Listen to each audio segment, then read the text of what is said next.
Hey up and welcome to the video. And I know this looks back to front because this is actually me back in the car after filming the video, and I couldn't do much voice during this video because the wind, particularly on top there, was absolutely horrendous.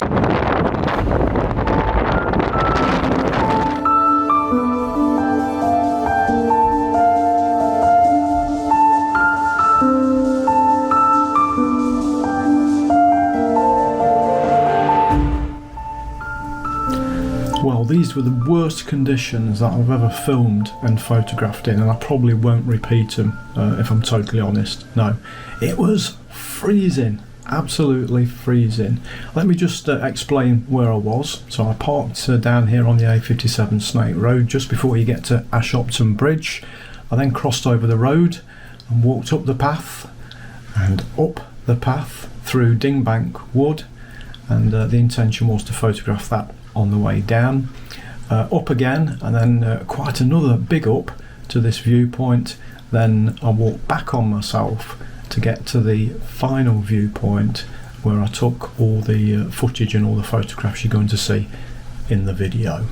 This is the composition I was looking to take. The sky was absolutely rubbish, nothing in the sky. It was actually blue sky, but in this shot it's the exposure's turned it white. We've got this leading line at the bottom taking us towards Bamford Edge on the left there. On the upper right we've got Win Hill, the lower right we've got the Ashopton Bridge cutting through Ladybower Reservoir, and I really like that composition. All it needed was a little bit of light.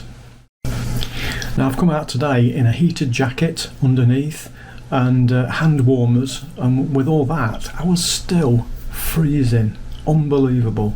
So we waited for the light to come up, and the sun very much came up in a left hand position to the composition, and it didn't put the light into the composition as I wanted it to do. So it illuminated the left side, but the right hand side, Ashopton Bridge, was very much in dark shadow, so that composition didn't work in those particular conditions.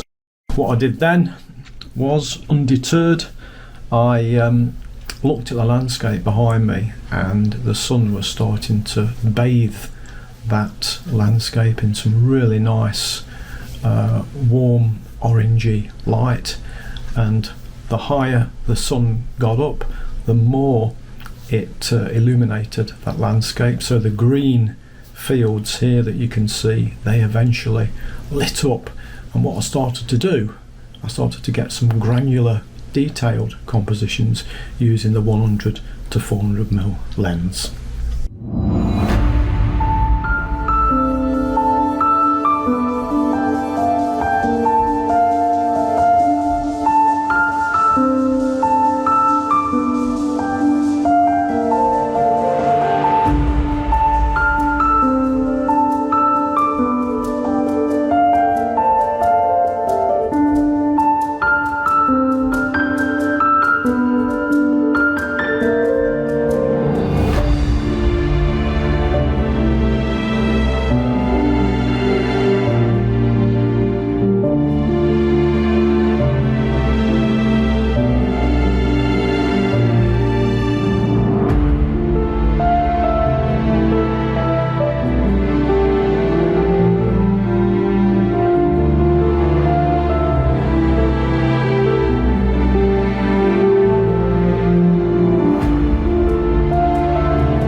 crikey, that was absolutely bonkers up there.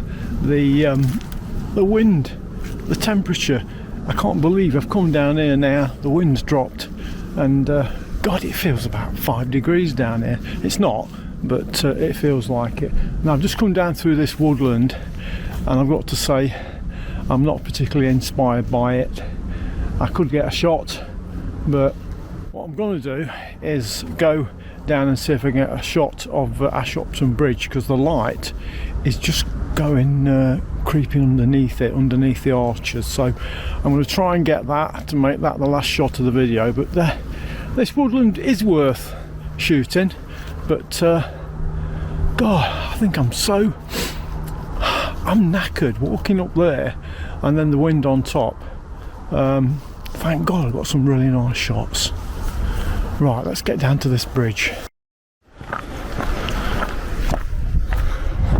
What a great place to put a bench. Let's see if we can go closer to the water. I'm not swimming or paddling because there's a sign saying don't, and I can't swim anyway, and it looks cold, and I'm here to get this shot of Ashopton Bridge with that light underneath the arches, and that looks very, very nice. I'm going to have to be quick, I think, because the position of the sun will soon change. So let's get the composition set up.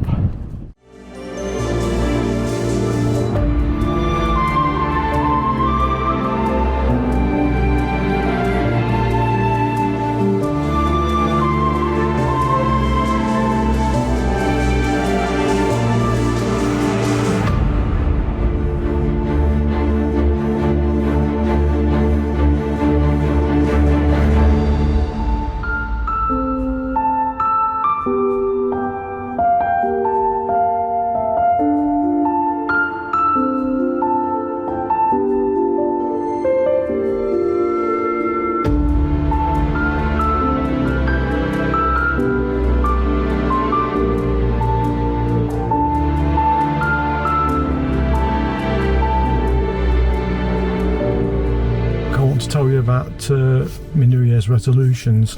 I've got 3, or I've had to have 3. You'll see why in a minute. So the first one, number 1, is to do more DIY than I did last year. That should be quite easy to do.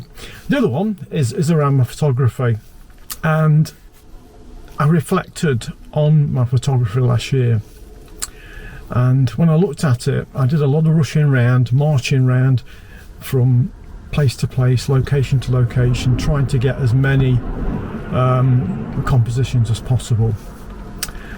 And what I felt was that I might be missing out on certain compositions, and I'll give you a good example. So when I go for a meetup with Eddie Skelson at Padley Gorge, we tend to go down the side with the gnarly trees. We take a few shots there, we go to the calf, have a bite to eat, have a natter, put the world to rights. We go up the other side of Padley Gorge, drop down to a few waterfalls, take a shot, and job done. And what I feel is that we don't really study Padley Gorge in what I'll call a granular way. So the next time I go there, and it's not high on my list this year because I want to go to mainly new locations this year, when I go there next, I'm just going to study the gnarly tree side and nothing else, no waterfalls, and I'm going to go off the path, because we always follow the path. We always take compositions from the path mainly, but I'm going to go back there and really comb in granular detail the side with the gnarly trees and just see what we can find, what's there that people aren't photographing because they follow the path. So that was number 2. Number 3 is even easier. It's make damn sure I get number 1 done. You don't know how good that coffee tastes after being up there on the top of the world. So thank you very much for watching the video. I hope you enjoyed it. Give it a like, subscribe to the channel, it's free, you're very welcome. Thank you to everybody that subscribed to the channel. Let's keep them going. We do want to get up there to the 1,000 eventually, probably by next Christmas, but I'm quite patient.